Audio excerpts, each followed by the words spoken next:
Personnes qui ont été arrêtées aujourd'hui, 4 propriétaires de l'immeuble, un ingénieur, un entrepreneur ainsi que 2 autres personnes. Ils sont en détention.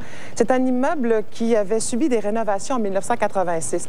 Et ce qu'on apprend aujourd'hui, c'est que des piliers de soutènement avaient été retirés. C'était au 4e étage que l'incident s'est passé. Donc, des piliers qui auraient été retirés en 1986, semble-t-il pour gagner de la place, mais aussi pour gagner de l'argent.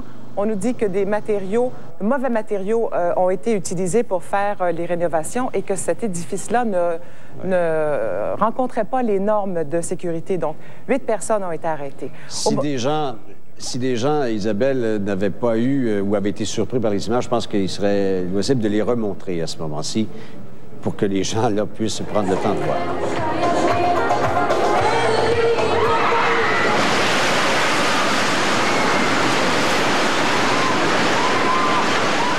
Donc, plus de 25 morts, Isabelle, et 300 blessés. Oui, on parle de 30 morts. Ce qui est important de rajouter, peut-être, Jean-Luc, en terminant, c'est qu'au moment où on se parle, il y a toujours une cinquantaine de personnes qui manquent à l'appel, donc une cinquantaine de personnes qui sont sous les décombres. Il y a des secouristes qui sont là et qui sont dans les décombres, mais à la main. On a tellement peur que l'édifice s'effondre. On a tellement peu confiance en la sécurité de cet édifice-là que ça pourrait prendre 4 à 5 jours. On espère encore pouvoir retrouver des survivants. Merci beaucoup, Isabelle. Au revoir. Merci, au revoir.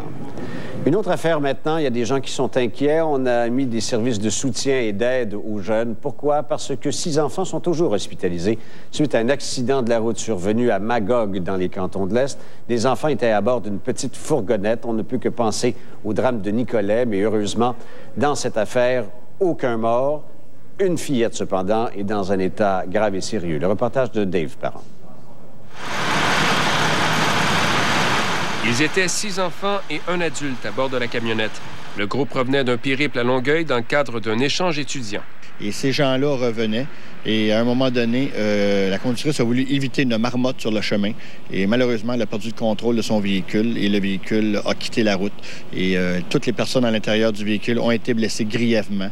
La marmotte n'a pas été évitée, la sortie de route non plus. Les parents des jeunes victimes qui étaient hier sous le choc sont aujourd'hui soulagés. 5 des 6 enfants sont tirés d'affaire. Une fillette est toutefois toujours dans un état critique. Elle souffre de blessures à la tête. À l'école Monseigneur-Durand de Coaticook, fréquentée par les victimes de l'accident, on a tenu à rassurer les élèves.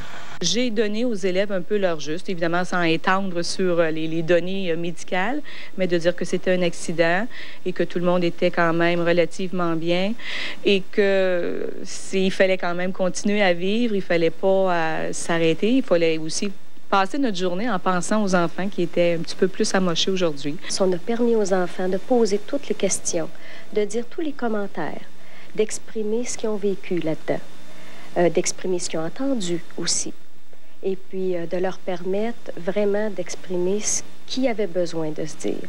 Et surtout à l'enseignante qui était présente ce matin de répondre aux questions. 4 des 6 enfants demeureront sous observation jusqu'à demain. Ils sont toujours aux soins intensifs et souffrent de diverses fractures. La conductrice du véhicule a obtenu son congé de l'hôpital. Dave Parent, TQS, Sherbrooke. Dave, donc, pour ce qui est de l'école où sont les jeunes, d'habituellement, donc, les autres écoliers, on a tout mis en place pour les soutenir. Ça, je trouve ça intéressant. Ben oui, voilà. De 21 ans porté disparu à cet endroit. On apprend, Dave Leclerc, cependant, aujourd'hui, de la part du parent, le père de ce jeune, que ce jeune était dépressif. Et ça, on aurait bien aimé le savoir avant. On aurait bien aimé le savoir avant, peut-être pour donner un bon coup de main à ceux et à celles qui ont participé aux recherches depuis lundi passé.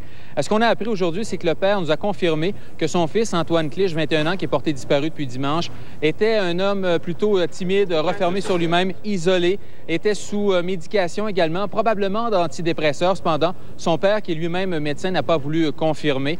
Ce qu'il faut bien comprendre, c'est qu'aujourd'hui, on a continué quand même les recherches et on n'a pas réussi à trouver le moindre indice pour retrouver Antoine Clich, mais évidemment, les démarches pour le retrouver vivant sont de plus en plus minces. Les chances de le retrouver vivant sont de plus en plus minces. Et ce qu'il faut comprendre, c'est que le père a décidé de le dire seulement qu'aujourd'hui, pour des raisons personnelles, et je vous invite à l'entendre. Conséquences. La raison pour laquelle on n'a pas insisté ou ouvert cet aspect-là publiquement, c'est pour ne pas lui nuire lorsqu'il sera de retour, pour ne pas le stigmatiser, pour ne pas rempirer sa difficulté à s'adapter à la société et puis à vivre normalement. Alors, c'était pour enlever de la pression à son fils si jamais ça aurait pu être un élément précipitant, voilà. Bien, tout à fait. Exact. Alors, pour vous dire, Jean-Luc, que les recherches sont maintenant terminées. Du côté de la Sûreté du Québec, on a mis un terme aux recherches. Mais en fin de semaine, la famille, des amis, des bénévoles participeront à d'autres recherches du côté nord de la montagne, un peu plus loin, du côté d'un centre de ski de fond. Évidemment, on recherche des bénévoles. Alors, les gens qui sont intéressés de participer aux recherches, il faut être autonome et il faut se rendre demain matin ici au Mont-Sainte-Anne dès 8 heures. Parfait. Merci beaucoup, Dave. Plaisir. Merci. On s'arrête pour une pause. Au retour au Grand Journal, une cinquantaine de nouveaux contrôleurs routiers seront sur les routes du Québec dès lundi et surveilleront les camions lourds. Pourquoi, chérie, danse avec ton ami, revis tes fantaisies, quand c'est le temps du boogie. Ça va être les automobiles vont s'emboîter les unes aux autres, puis ça se fait pas. Le but n'est pas de faire de l'argent, contrairement à ce qui est véhiculé. Le but, c'est de sauver des vies.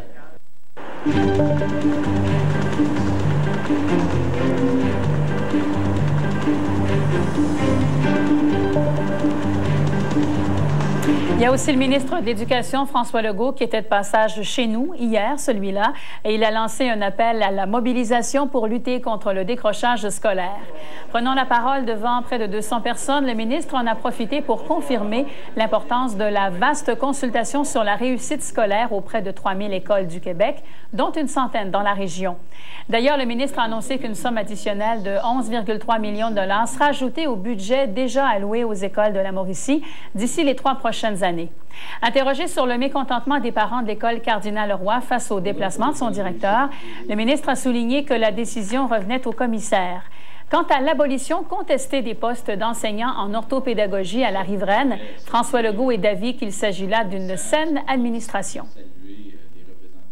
C'est certain que dans les commissions scolaires où il y avait un redressement à faire parce qu'on avait comme un petit peu vécu au-dessus de nos moyens, c'est plus difficile à subir. Puis je peux comprendre que c'est un ajustement qui fait mal. Donc, je pense qu'on va avoir l'occasion au cours des prochaines semaines de regarder la situation avec la riveraine, bien s'assurer que la commission scolaire est traitée avec équité. Bonsoir, Claudine. Bonsoir, Nancy. C'est votre avant-dernière émission. Vous êtes très en forme ce soir avec un beau contenu encore cette semaine. Oui, et Nancy, c'est une grande soirée pour nous, enfin, vendredi, puisque ce sont les Grands Prix culturels ce soir qui seront présentés à la salle J. Antonio Thompson, d'où on vous présentera à l'émission ce soir. On recevra le metteur en scène de cette grande soirée où on va récompenser des artistes trifluviens dans chacun des domaines des arts. On recevra également à l'émission un acrobate du cirque Éloise. Vous savez, Nancy, que le cirque sera encore une fois au Parc portuaire cet été. Et c'est un athlète de la région de Grand-Mère qui sera avec nous, qui va nous proposer une prestation. Il est cordéliste, non pas trapéziste. Il travaille avec une corde. Michel Brouillette, lui, va enfin nous dévoiler pour quelle raison il nous a montré ce fameux pot maçon cette semaine. Écoutez, toute la semaine, Claudine, je me suis demandé de quoi il parlerait parce que dans la promotion télévisée, c'était très, très intriguant. Bien, Michel, enfin, va nous dévoiler ce qu'il veut nous dire avec ça. Liliane nous propose ses musts de l'été, des vêtements coup de cœur. Patricia nous parle de Patricia McDonald's, l'auteure à Suspense, cinéma, art visuel, suggestions de sortie. On vous attend.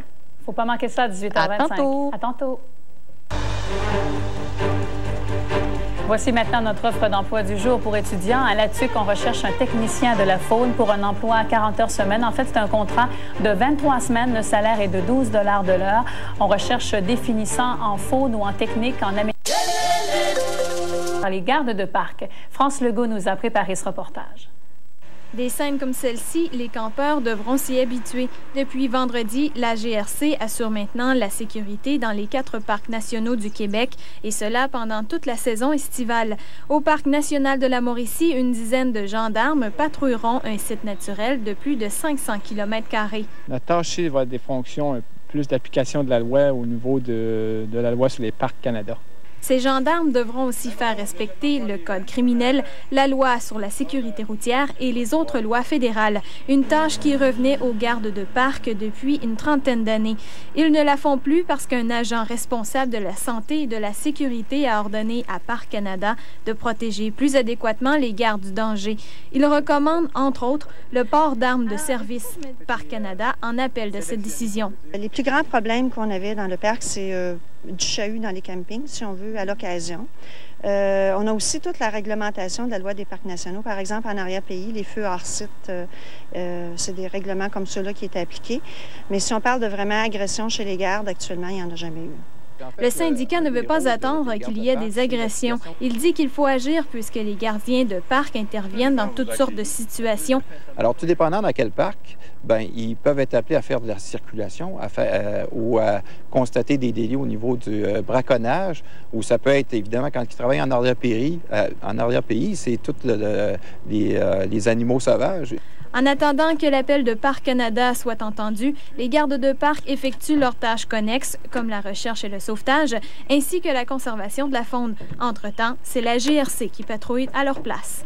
Ici France Legault, au Parc national de la Mauricie. Cap-de-la-Madeleine s'enrichira d'un nouveau complexe domiciliaire à l'intersection de la rue de Thibault et du chemin du Passage. Le projet Belvédère madelinois prévoit la construction d'une quarantaine de condominiums au coût de 6 millions de dollars. Ce n'est pas le seul projet que caresse l'entrepreneur Veillette Construction. Le Nouvelliste nous apprend aujourd'hui que le promoteur madelinois envisage de se porter acquéreur des biens de l'ancienne usine Tripap de Trois-Rivières. On y réaliserait un important projet domiciliaire et récréotouristique évalué à 50 millions de dollars. Outre des condos, le projet comprendrait une aire commerciale et un théâtre d'été. Ce sera en fin de semaine au Parc La Violette de Trois-Rivières-Ouest la 14e exposition du Club de voitures anciennes de la Mauricie. Quelques 200 véhicules des années 20 jusqu'aux années 70 seront exposés pour la première fois au parc qui est situé à côté du pont La Violette. Quel enfant n'aime pas les animaux? Eh bien, un couple de Saint-Louis-de-France a mis en place un projet innovateur, question de plaire aux tout-petits cet été. Les propriétaires du ranch CM ont aménagé un mini-zoo dans leur cour et Caroline Brochu l'a visité pour nous ce matin.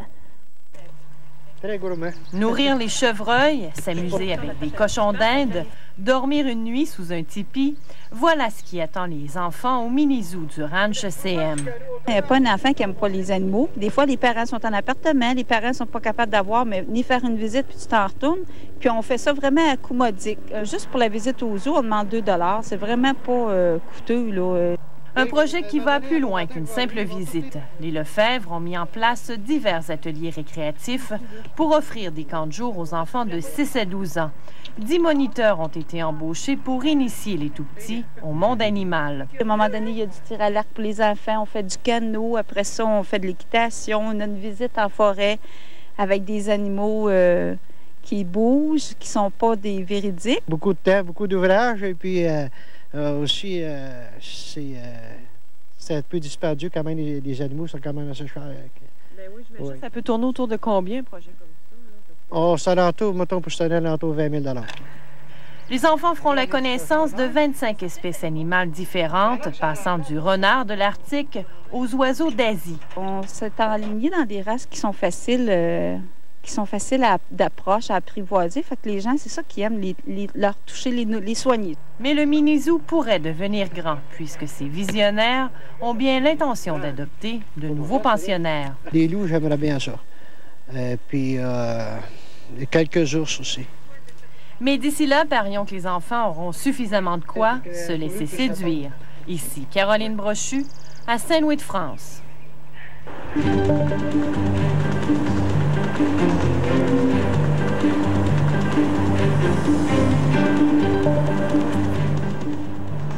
Au début de week-end, voici maintenant quelques activités de la fin de semaine.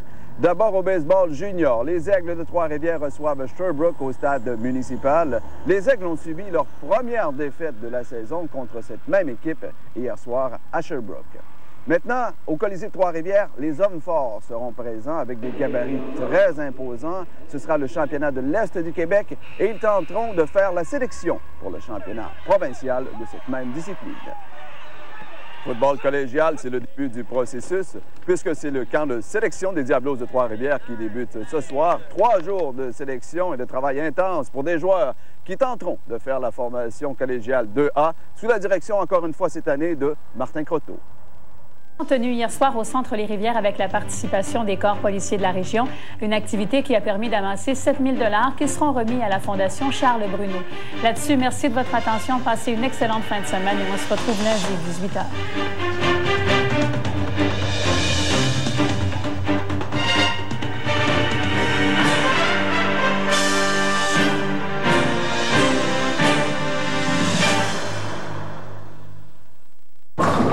de développement culturel de la ville de Trois-Rivières. Boutique Coup d'œil de shopping, l'Académie Michel Brouillette et la librairie Clément Morin.